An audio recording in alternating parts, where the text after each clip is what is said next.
আপনারা দেখেছেন কিশোরগঞ্জে মিঠামইনি থেকে অষ্টগ্রাম পর্যন্ত 14 কিলোমিটার হাওড়ে রাস্তা রঙিন করা হয়েছে পয়লা বৈশাখ উপলক্ষে, গিনেস বুকে ওয়ার্ল্ড রেকর্ড হিসেবে স্থান পাওয়ার জন্য। 14 কিলোমিটারে সম্ভবত 9000 লিটার রং সেখানে ব্যবহার করা হয়েছে। রং ব্যবহার করা হয়েছে মানে কি, কেমিক্যাল না সব? আর আপনারা হাওড়ের যে রাস্তাটাতে রং করা হয়েছে আপনারা দেখেছেন, এই রাস্তাটা বাংলাদেশের খুব সুন্দর রাস্তাগুলোর একটা, মানে দৃশ্যটা সুন্দর, দুই ধারে পানি অথই মাঝখানে রাস্তাটা দেখতে চমৎকার লাগে। এই যে রংগুলা, এগুলা ধুয়ে কোথায় যাবে? হাওড়ে পানিতে যাবে না? তাতে তো পানির জন্য মাছের জন্য খুব উপকার হবে, কি বলেন? রঙের গ্রাম কেমিক্যাল এগুলো মাছের স্বাস্থ্যের জন্য অনেক ভালো না?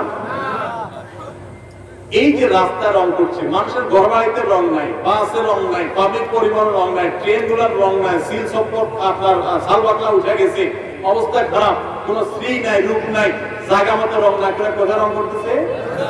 রাস্তা। তাও আবার হাওড়ের মতো রং করতেছে যে জীববৈচিত্র্য ধ্বংস হয়ে যাবে। এরাই নাকি আবার কলা বিজ্ঞান, এরা আমাদেরকে সারাদিন জ্ঞান দিতে আসে, সবক দিতে আসে। আল্লাহ তাআলা এই অপসংস্কৃতি থেকে আমাদেরকে সবাইকে রক্ষা পাওয়ার তৌফিক দান করুন। আমিন।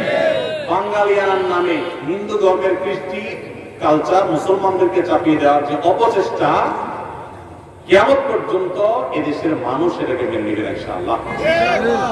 জোর করে চাপাই দেওয়া সংস্কৃতি সমস্ত মিডিয়া মিলে একজোটে প্রচার করেও আপনার এলাকায় কয়জন নামাইতে পারছে? সারা দেশে কয়জন নামাতে পারছে? ঢাকা শহরে মোট কয়জন? আমরা যদি ঢাকা শহরে কোটি মানুষ বসবাস করি, কোটি মানুষ ভিতরে কত মানুষ বেরোছে? সামান্য কিছু মানুষ বেরোছে, তাই না? সমস্ত মিডিয়া মিলে সকল যন্ত্র একসাথে প্রচার চালিয়েও তো ওই লাখ মানুষকেও তো বের করতে পারে না। এদেশে মানুষ ধর্মপ্রাণ, মুসলমানরা মুসলমানদেরটা, হিন্দুরা একজনকে আরেকজনকে চাপিয়ে দিবেন না। আজকাল খুব ভয়ঙ্কর ভাবে শিক্ষার নামে, সংস্কৃতির নামে এগুলো পুশ করা হচ্ছে, অ্যাগ্রেসিভলি পুশ করা হচ্ছে। ঈমানের দাবির কারণে এগুলো থেকে আমাদের বেঁচে থাকতে হবে। আল্লাহ আমাদেরকে তৌফিক দান করুন। আমরা মঙ্গল কামনা করব কার কাছে? মঙ্গলের মালিকের কাছে। কোন পেঁচা, হনুমান, রাক্ষস, পক্ষসের কাছে কোন মঙ্গল কামনা, কোন র্যালিতে মঙ্গল কামনা নাই। মঙ্গল কোথায়? আল্লাহর কাছে। কার কাছে? আল্লাহর কাছে। অতএব ঈমান নষ্ট করা যাবে। আজকে সারা দেশে পয়লা বৈশাখ পালিত হয়েছে। এই পয়লা বৈশাখকে কেন্দ্র করে মঙ্গল শোভাযাত্রা, হোলি খেলা, পান্তা ইলিশ নিয়ে মুসলমানদের নামধারী অনেকে মেতে উঠেছে, যা অত্যন্ত দুঃখজনক। এই পরিস্থিতি ধর্মপ্রাণ মুসলমানদের কি করণীয় হতে পারে আপনার সাথে মতামত আশা করি। ভাই, এই বিষয়গুলো বারবার বলা হয়েছে, তারপরে যেহেতু প্রশ্ন করেছেন খুব সংক্ষেপে একটু বলার চেষ্টা করি। দেখুন, আমরা বাংলাদেশের মানুষ, বিশেষ করে মুসলমানরা অত্যন্ত শান্তিপ্রিয়। এখানে হিন্দু মুসলমান সব ধর্মের মানুষ মিলে মিশে শান্তিপূর্ণভাবে বসবাস করে। আমি প্রায় সময় বলার চেষ্টা করি, আমাদের পার্শ্ববর্তী দেশ ভারতে, আমাদের আশপাশের বিভিন্ন দেশে বিভিন্ন সময় ধর্মীয় দাঙ্গা আমরা শুনি প্রায় সময়। বাংলাদেশের ইতিহাসে উল্লেখযোগ্য সেরকম মুসলমান দেশের মতো একটা দাঙ্গাও কখনো হয় নাই। এখানে মুসলমান এবং হিন্দু অন্য ধর্মের মানুষ মিলেমিশে থাকে। এরপরেও মুসলমানদের উপরে নানাভাবে হিন্দু ধর্মের বিভিন্ন কালচার, কৃষ্টিকে চাপিয়ে দেওয়া হয়, কখনো বাঙালিয়ানার নামে, কখনো একটা ডাহা, মিথ্যা, হাস্যকর কথা, হাজার বছরের ঐতিহ্যের নামে। এই যে পয়লা বৈশাখ, মাত্র 35 বছর আগে এটা চালু হয়েছে ঢাকা ইউনিভার্সিটিতে। কয় বছর আগে? 35 বছর আগে। এই মাত্র 3 যুগ আগে চালু হওয়া জিনিসটা কিভাবে হাজার বছর ঐতিহ্য হলো? আরে ভাই, বাংলা সনের বয়সই তো 1000 বছর হয় নাই। বাংলা সনের বয়সও কত বছর হয় নাই? 1000 বছর হয় নাই। এই মিথ্যুকরা, মিথ্যাবাদীরা বলে এটা নাকি 1000 বছর ঐতিহ্য। জন্মই 1000 বছর, সনের বয়সই 1000 না, সেটা আবার নাকি 1000 বছর ঐতিহ্য হয়ে গেছে। পয়লা বৈশাখ, আমরা আমাদের শৈশবেও পয়লা বৈশাখের এই রূপ কেউ দেখি নেই। আমাদের চেয়ে বয়সে যারা বড় মুরব্বীরা আছেন তারা তো আরো দেখেন নাই, কারণ শুরুই হয়েছে 35 বছর আগে। আমরা পয়লা বৈশাখে দেখেছি হালখাতা, তার আগে খাজনা উঠানো। হঠাৎ করে এটা আমদানি করে হিন্দুদের চৈত্র সংক্রান্তি, আশ্বিন মাসে রান্না করে কার্তিক মাসে খাওয়া, বিভিন্ন প্রাণীর মুখোশ এগুলো নিয়ে যাওয়া, বিভিন্ন অশুভ শক্তি থেকে পানা চাওয়া, আশ্রয় চাওয়া।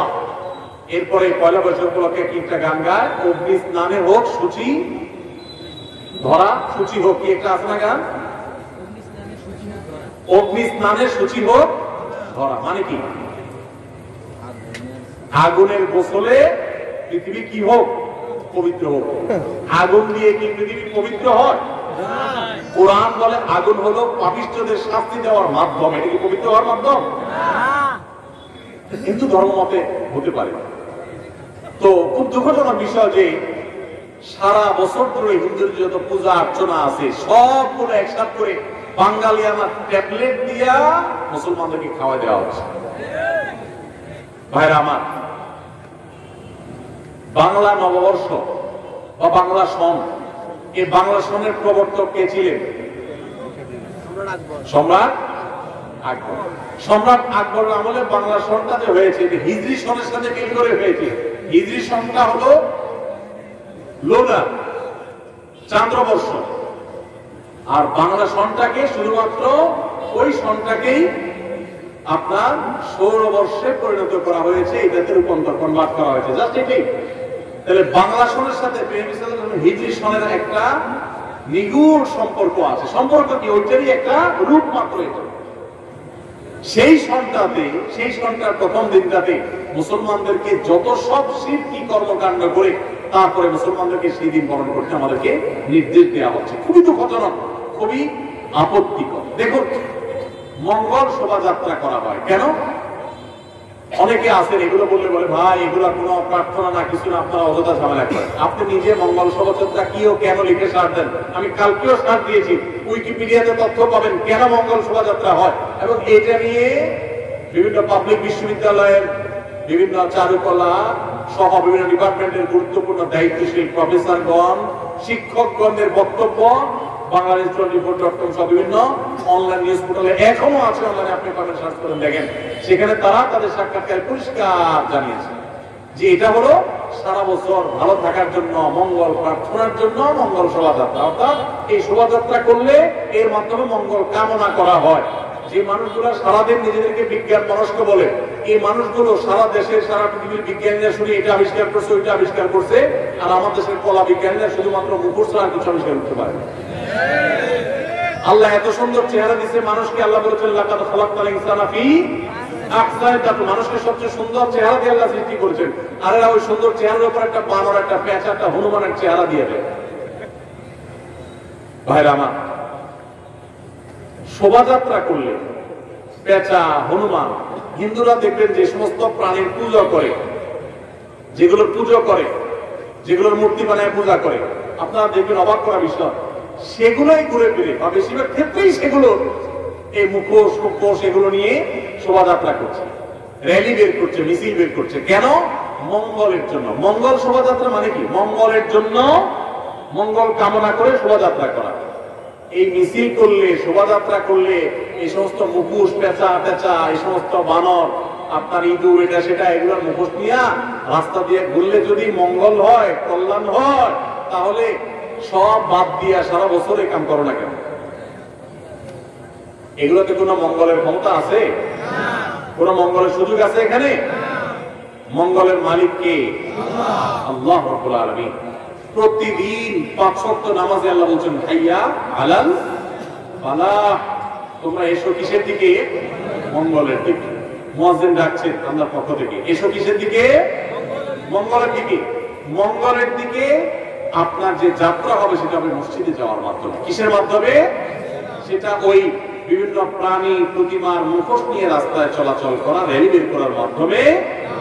আপনারা দেখেছেন কিশোরগঞ্জে মিঠামইন থেকে অষ্টগ্রাম পর্যন্ত 14 কিলোমিটার হাওড়ে রাস্তা রঙিন করা হয়েছে পয়লা বৈশাখ উপলক্ষে, গিনেস বুকে ওয়ার্ল্ড রেকর্ড হিসেবে স্থান পাওয়ার জন্য। 14 কিলোমিটারে সম্ভবত 9000 লিটার রং সেখানে ব্যবহার করা হয়েছে। রং ব্যবহার করা হয়েছে মানে কি? কেমিক্যাল না সব। আর আপনারা হাওড়ের যে রাস্তাটাতে রং করা হয়েছে আপনারা দেখেছেন, এই রাস্তাটা বাংলাদেশের খুব সুন্দর রাস্তাগুলোর একটা, মানে দৃশ্যটা সুন্দর, দুই ধারে পানি, অথই মাঝখানে রাস্তাটা দেখতে চমৎকার লাগে। এই যে রংগুলা, এগুলা ধুয়ে কোথায় যাবে? হাওড়ে পানিতে যাবে না? তাতে তো পানির জন্য, মাছের জন্য খুব উপকার হবে। কি বলেন? রঙের গ্রাম, কেমিক্যাল, এগুলো মাছের স্বাস্থ্যের জন্য অনেক ভালো না? এই যে রাস্তা রং করছে, মানুষের ঘর বাড়িতে রং নাই, বাসের রং নাই, পাবলিক পরিবহন রং নাই, ট্রেন গুলার রং নাই, সিল সপোর্ট আপনার সালবাকলা উঠে গেছে, অবস্থা খারাপ, কোন স্ত্রী নাই, রূপ নাই, জায়গা মতো রং না করে কোথায় রং করতেছে? রাস্তায়। তাও আবার হাওড়ের মতো রং করতেছে যে জীব বৈচিত্র্য ধ্বংস হয়ে যাবে। এরাই নাকি আবার কলা বিজ্ঞান। এরা আমাদেরকে সারাদিন জ্ঞান দিতে আসে, সবক দিতে আসে। আল্লাহ তাআলা এই অপসংস্কৃতি থেকে আমাদেরকে সবাইকে রক্ষা করার তৌফিক দান করুন। আমিন। বাঙালিয়ানার নামে হিন্দু ধর্মের কৃষ্টি কালচার মুসলমানদেরকে চাপিয়ে দেওয়ার যে অপচেষ্টা, কিয়ামত পর্যন্ত এদেশের মানুষ এটাকে মেনে নেবে ইনশাআল্লাহ। জোর করে চাপাই দেওয়া সংস্কৃতি সমস্ত মিডিয়া মিলে একযোগে প্রচার করেও আপনার এলাকায় কয়জন নামাইতে পারছে? সারা দেশে কয়জন নামাতে পারছে? ঢাকা শহরে মোট কয়জন? আমরা যে ঢাকা শহরে কোটি মানুষ বসবাস করি, কোটি মানুষের ভিতরে কত মানুষ বেরোছে? সামান্য কিছু মানুষ বেরোছে, তাই না? সমস্ত মিডিয়া মিলে সকল যন্ত্র একসাথে প্রচার চালিয়েও তো ওই লাখ মানুষকেও তো বের করতে পারে না। এদেশে মানুষ ধর্মপ্রাণ, মুসলমানরা মুসলমানদেরটা, হিন্দুদেরটা হিন্দুরা, একজনটা একজনকে চাপিয়ে দিবেন না। আজকাল খুব ভয়ঙ্কর ভাবে শিক্ষার নামে, সংস্কৃতির নামে এগুলো পুশ করা হচ্ছে, অ্যাগ্রেসিভলি পুশ করা হচ্ছে। ইমানের দাবির কারণে এগুলো থেকে আমাদের বেঁচে থাকতে হবে। আল্লাহ আমাদেরকে তৌফিক দান করুন। আমরা মঙ্গল কামনা করব কার কাছে? মঙ্গলের মালিকের কাছে। কোন পেঁচা, হনুমান, রাক্ষস, কক্ষসের কাছে কোন মঙ্গল কামনা, কোন র্যালিতে মঙ্গল কামনা নাই। মঙ্গল কোথায়? আল্লাহর কাছে। কার কাছে? আল্লাহর কাছে। অতএব ঈমান নষ্ট করা যাবে ভাইরা আমার। এই র্যালি বের করলে সারা বছর ভালো থাকা যাবে, মঙ্গল আসবে, এটা বিজ্ঞানের কোন থিওরিতে আছে? ধর্মে তো নাই। বিজ্ঞানের কোন থিওরিতে আছে? এটা না যৌক্তিক, না এর কোন ধর্মীয় ভিত্তি আছে। এটা হাস্যকর এবং চরম হাস্যকর একটা কাজ। পান্তা ইলিশ খান না, সারা বছর গরিব যেটা পান্তা ভাত খায়, সেটা একদিন খাই আপনি বাঙালি হয়ে যাচ্ছেন একেবারে। সারা বছর বার্গার চাবাইতে চাবাইতে শেষ। বার্গার খাওয়া দোষে কিছু না, আপনিও খান, কিন্তু সারা বছর যারা পান্তা খায় তাদের সাথে তামাশা করছেন, বছরে একদিন পান্তা খায়। এই তামাশার কোনো মানে হতে পুরা পয়লা বৈশাখের শুরু থেকে শেষ পর্যন্ত সমস্ত অনুষঙ্গগুলো একটা একটা করে দেখবেন, প্রত্যেকটার সাথে হারামের সম্পর্ক কিংবা শিরক থেকে উঠে আসা ঐতিহ্য সেখানে আছে। আল্লাহ আমাদের সবাইকে অপসংস্কৃতি থেকে বেঁচে থাকার তৌফিক দান করুন।